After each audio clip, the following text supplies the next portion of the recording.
Vamos. Sí, Eh, no hagan desastre. bueno, van a necesitar, me dijeron, para compartir pantalla, ¿no es cierto? Sí, por favor. Sí, Bueno, profesora. Ah, les no. cuento un poquito lo que teníamos pensado, ¿no es cierto? Tiene que ver con, no a lo mejor una exposición tan concreta, sino más bien contar un poquito cuál es cada una de las áreas, qué características tiene, y fundamentalmente hacer un trabajo de reflexión y de análisis con lo que es el pasado y el presente, es decir, qué pasa hoy con esos aborígenes, ¿no es cierto? ¿Qué es lo que hoy podemos decir de ellos? En principio vamos a ver qué es un área cultural. ¿Cómo podemos definir? ¿Quién puede definir un área cultural? ¿Qué les parece? ¿Qué es Un un área? sector, una parte de una región determinada de territorio Sí, donde se asienta un grupo étnico. sí, muy bien. Es Claro, decir, que Con desarrolle caracteri- una cultura y que haya como un patrón comunicador entre la misma, digamos. Oriana, ¿no? ¿Me está hablando? Sí. Bien, muy bien, muy bien. ¿Ves qué suerte que ya te conozco la voz, por lo menos, ¿eh? Y es una voz de nena de 4 años que no Más o sé cómo debe menos, salir más o acá, yo menos. creo que es peor. No, y cuando me vea, profe, parezco de 12, porque mido un metro No le habrás cincuenta, así mandado, que no le habrás mandado una hija tuya a hacer esto, ¿no? no, creo que no tengo. Creo. Qué El gatito maldito. imposible que hable, ¿no? No, Qué mi bebé todavía maldito. no habla. Tengo Bueno, felino y canino bebés. muy bien.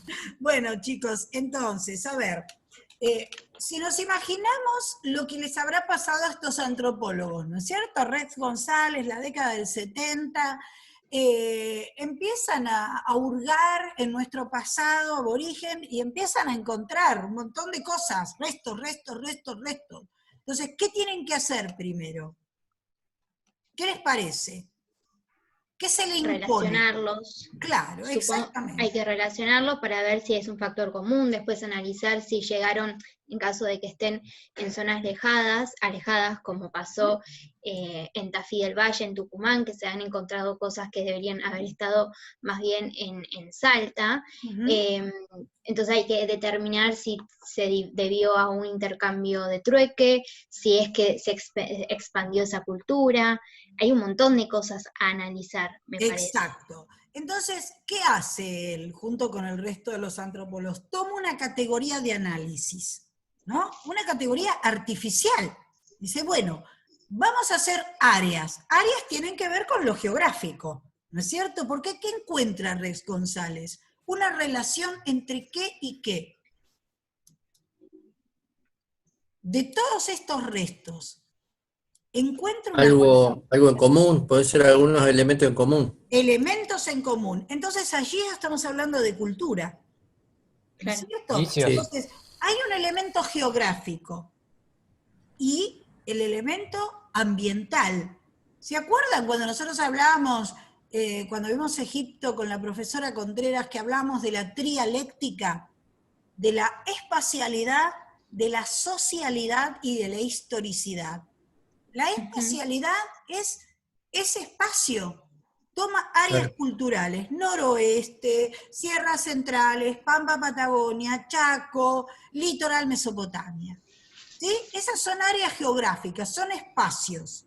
Pero él encuentra que estos espacios tienen una interacción con esa gente que vive ahí, que es la socialidad. Y esa gente ha tenido una experiencia histórica en esos lugares. Eso es la espacialidad. ¿Sí? ¿Se acuerdan que al principio no les quedaba muy claro, pero se dan cuenta cómo se complejiza el análisis cuando uno lo mira a través de estas diferentes aristas, ¿no es cierto? Entonces él dice, una área cultural, una delimitación geográfica concreta, pero dentro de esa delimitación geográfica empieza a encontrar elementos comunes, que son la cultura. Entonces, él dice, vamos a dividir el territorio en áreas culturales. Vale, Julio. ¿Está claro esto? Sí, sí, sí. ¿Sí? Bueno, entonces, no sé cuál de ustedes quiere empezar. ¿Quieren empezar noroeste? ¿El uno? ¿Tiene ganas? Bueno, ¿Vale? Empezamos nosotros. Bueno, Nosotros le ganamos a Córdoba. Vamos, vamos. Aguante bueno, la Escuchemos. tierra ¿arrancamos colorada, carajo. nosotros o arrancan ustedes? ¿querés No, no, arrancar vos, Gaby? Como quieran. Arrancá, Me Gaby, no da hay lo problema. mismo. no, Me da lo arranca. Dale, Gaby, mismo. arrancá, arrancá. Vamos con noroeste, dale, dale. Sí, da, Vamos arranca con Oriana. orden Bueno, geográfico. nosotros, habla Mirna, nosotros tenemos que desarrollar, bueno, como ya Ya está, saben, el noroeste perdón, ¿quién es argentino. que está hablando?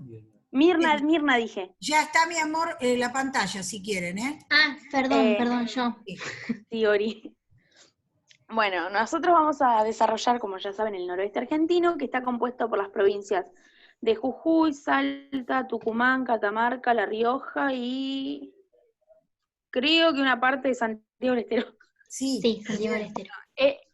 Esto estaba subdividido y, bueno, en distintos... Ay, no sé cómo explicarlo. Bueno, Sí, en estaba diferentes. dividido...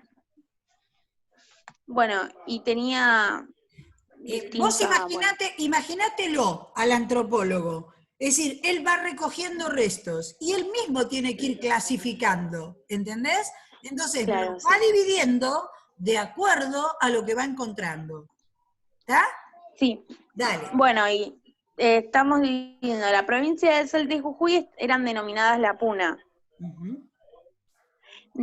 y debido a las condiciones climáticas se tuvieron que adaptar o ajustar Sí. al pastoreo, ya que no podían plantar por la zona que estaban, por las condiciones climáticas, y así su economía fue basada en el intercambio con las zonas aledañas. Ujú. Después tenemos las provincias de San Juan, creo que el norte de La Rioja y el centro, Catamarca, Tucumán y Santiago del Estero eran denominados valles y quebradas. Bien, bien. Después también estaba subdividida en las sierras subandinas o bosques, Bien. bosques occidentales. Bueno, y también estaba la región de Santiago del Estero que tenía sierras bajas y llanuras. Perfecto. O Bueno, sea que él, muy bien descrito, Mirna. Entonces, él encuentra que hay una relación entre esos pueblos que viven ahí y el ambiente que sí, habitan. Hay una interacción, ¿no es cierto?, entre esas culturas y el área habitable. Eso es la espacialidad, la socialidad y la historicidad. ¿Sí? Dale. y bueno, después el noroeste está dividido en periodos cronológicos, que está dividido en 3 periodos, el periodo temprano, medio y tardío. Exactamente. Ahí ya empiezo yo, la Ahí nenita empezá. de cuatro. Dale, Ori. Bueno, como dijo Mir, esto es muy importante, el tema climático, porque no podemos pretender que en la región de la Puna, donde se calcula que caen 100 mililitros de agua, de lluvia, por año, no va a crecer una supervegetación. Entonces, todo tiene que ver con todo y las actividades se van a ir desarrollando en torno a lo que se pueda según Claro. la situación climática y la Tierra, ¿sí? El Bien. periodo temprano es aproximadamente desde el 700 a.C., donde empezarían estas culturas, al 650 después de Cristo. Esto es muy importante destacarlo. El medio va desde 650 después de Cristo a 850 y el periodo tardío va desde 850 al 1480 después de Cristo, donde empezaría a entrar la influencia de los incas. Todo esto son años aproximados porque hay que entender que depende de la región, se termina antes o se termina después. O sea, no es que de un día para el otro toda la región noroeste se exterminó. Va paulatino. Sí. Claro, además digo, es increíble porque lo que encuentra Rex González es que antes de la llegada de los incas ya había habido una cultura realmente muy desarrollada, tal vez la más desarrollada de nuestro territorio. Exactamente, que fue la de Belén y Santa María, pero bueno, se interrumpe, por así decir, este desarrollo con la llegada de los incas, y enseguida, a nivel histórico, ¿no? Estamos hablando que históricamente 200, 300 años no es nada, enseguida llegan los españoles, entonces, bueno, se interrumpe este avance tan importante que se produjo en lo que sería el periodo tardío. Ya vamos a llegar ahí. De todos modos, del temprano lo que hay que entender es que hay una evidencia de una cultura agroalfaeria donde manejan estas técnicas, y hay un montón de culturas importantes, pero las principales serían Tafí, Condorhuasi, Ciénaga, la Calendaria y Alamito. Bien. Yo quiero desarrollar más o menos una, como para no irnos tanto, porque son muy extensas. Muy bien, claro, así los demás también pueden ir hablando, sí. Exacto, por ejemplo, Tafí tenían viviendas, por ejemplo, de piedras, hechas con pared de piedras, a una distancia de 100 a 300 metros, y tenían como unos patios en el centro donde se creía, según la arqueología, o sea, los avances y los descubrimientos, mejor dicho, arqueológicos, que se juntaban a hacer comidas, ahí mismo también se enterraban a los muertos, a los familiares. Ellos vivían en familias, en una organización de familia extensa. ¿Qué quiere decir esto? Que vive, por así decirlo, mamá, papá con sus hijos, después sus hijos se casan, entonces los hijos casados se van como a vivir en el patio de atrás, como quien dice, y después sus hijos tienen hijos, y así se va como expandiendo, pero vive toda una familia extensa. La economía se basaba en lo agrícola, tenían lugares de cultivo en sus propias casas, y se han encontrado también molinos. Usaban la llama o la paca o la paquita como animal de transporte, y bueno, como dije antes, en este caso Tafí se cree que estuvo desde 300 a.C. a 800 después de Cristo. Tenían un alto grado de desarrollo para su época, conocían, por ejemplo, la técnica de la cerámica, de los metales, los textiles, bueno, tenían toda la región noroeste se caracterizaba por tener una vida sedentaria, no eran nómades, y era bastante común ver las decoraciones de las cerámicas con figuras geométricas. Estas cosas son muy importantes porque datan de la cultura. Es muy importante tener esto en cuenta.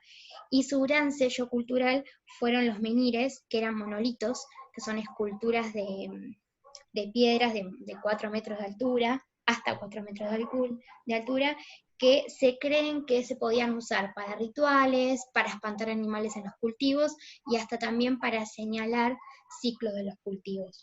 O sea, hay que pensar que el cultivo era la base de su estructura económica. Claro, bueno, es el modo de producción. Además, fíjate qué interesante, ¿no? Porque incluso en zonas donde no es tan apto el cultivo, y sin embargo ellos lograron hacerlo, y acá ya tenemos casi un sistema, es un sistema preestatal. No sabemos qué hubiera pasado de no haber llegado los españoles, esto es una ucronía, no se puede pensar eso, pero piensen que prácticamente hubieran llegado a una organización estatal, porque tenían prácticamente todo como para acceder a una organización de un Estado. Esto es muy importante. Incluso es más, el modo de producción, no sé si a lo mejor después lo vas a decir, lo de la desertificación. Sí. Ah, bueno, me callo entonces, dale.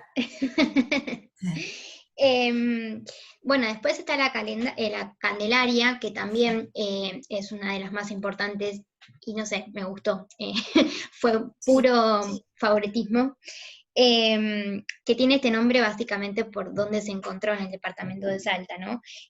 Pero lo que hablábamos al principio, se encontraron cerámicas en Tafí del Valle, en Tucumán, y en Catamarca. Entonces es esto que hablábamos, de que hay una tarea del arqueólogo después de ver cómo llegaron esas cosas ahí en esas distancias.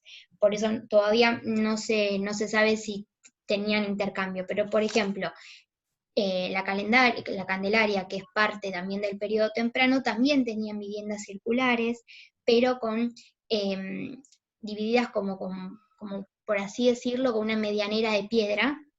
Eran piedras una al lado de otra, que a su vez era la estructura, es como decir los cimientos de la edificación. Entonces hay que pensar esto, el nivel de buena arquitectura que tenían, que pensaban estas casas para que perduren. Claro. Esto es muy importante también. Claro. Bueno, también usaban guardas geométricas, el tema de las tumbas, porque por ejemplo en Tafí no hay altos descubrimientos sobre la cultura funeraria, en cambio en la Candelaria sí, hay tumbas, se han encontrado objetos en las tumbas, y eso también data de una posible creencia en la vida después de la muerte y demás. Bien. Además, ¿qué encontrar? Generalmente las tumbas, ¿para qué nos sirven, chicos? Para analizar qué cosa. La cultura. ¿Cómo? La cultura, la vida, como vos me estás diciendo muy bien, o sea, las creencias, pero también las jerarquización social. La jerarquización, digamos, Exacto. la ubicación social que tenía, digamos, Claro, esa persona. Claro, porque por ahí el ajuar, ¿no es cierto?, el grado de diversidad de las tumbas nos va marcando también quiénes están enterrados allí, qué características tenían. Muy bien, Oriana, me parece excelente tu exposición. No sé si Roxana está, Rosana Montesi. ¿Sí? Sí, profe. Se está tratando de conectar con... No, otro grupo, pará que me la equivoqué. Claro, de este tenemos a Joel. Faltó yo y Luciana, que Luciana no da, profe. No, pero vos tenés algo más, Joel, así ya completamos profe, noroeste. Sí, lo que es noroeste, yo quiero hablar un poco más de lo que es la actualidad, sí, nos dividimos como en periodos. Dale. Quería, comentar más o menos lo que es la situación de los pueblos originarios en la actualidad de lo que es el territorio argentino, ¿sí? Sí. Durante muchos años, las poblaciones indígenas fueron como invisibilizadas, ¿sí?, por el Estado, y tanto por el proceso de colonización como las campañas militares que se hicieron en el siglo XIX, que por ejemplo no afecta a nuestro periodo, pero la más conocida y emblemática es la conquista del desierto, que es la parte del sur del país, de la mano de Roca, que usted lo quiere mucho, que me acuerdo que lo quiere mucho. Acá se ríe. Me acuerdo de la frase que dice que no la iba a repetir cuando usted lo nombra Roca, no la voy a repetir, pero bueno. Varias comunidades se extinguieron. Podés decirlo. Bueno, a culpa del hijo de puta de Roca, diría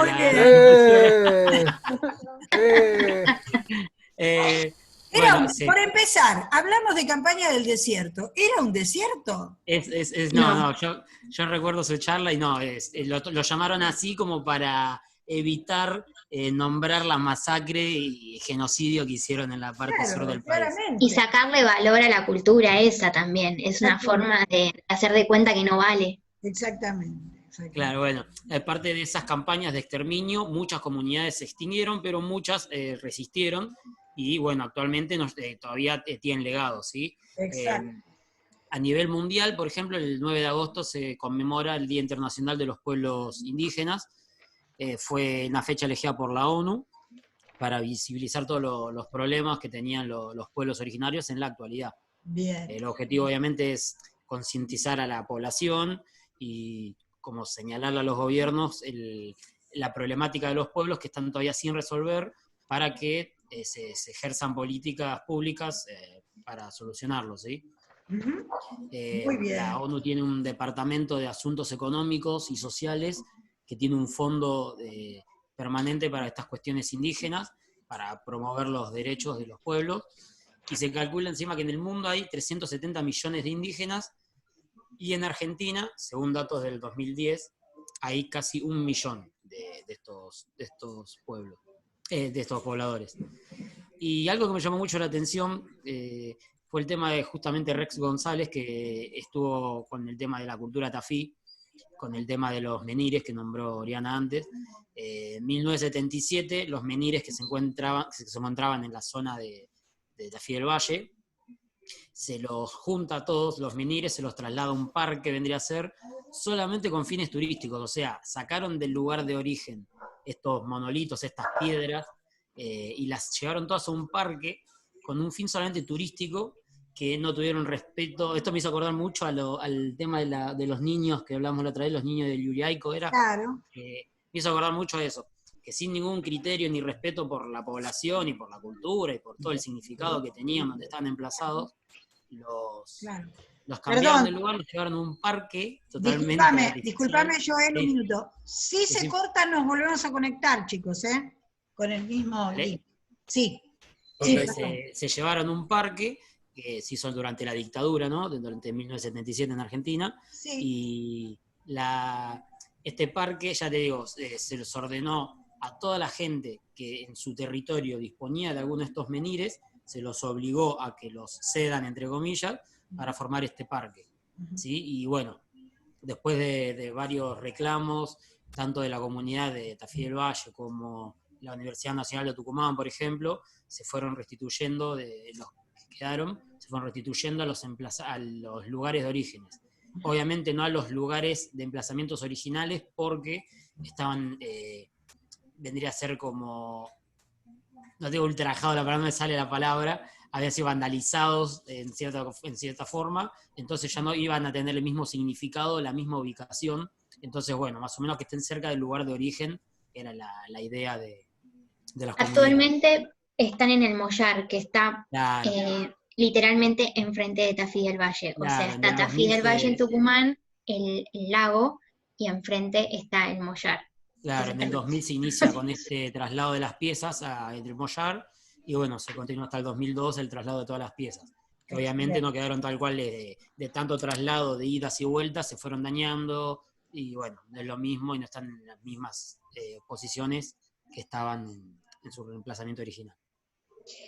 Profe, para terminar, porque Sí. así damos lugar, Sí. nosotros íbamos a desarrollar una cultura de cada periodo, pero para no extender tanto, Sí. me parece importante hablar, por ejemplo, del periodo tardío, que es el último antes de la llegada de los incas, por ejemplo, de Santa María, como para entender el avance cultural que hubo, porque ellos ya tenían un señor que gobernaba, por así decirlo, y los sacerdotes y los guerreros tenían un alto nivel de social, jerárquico, ¿no?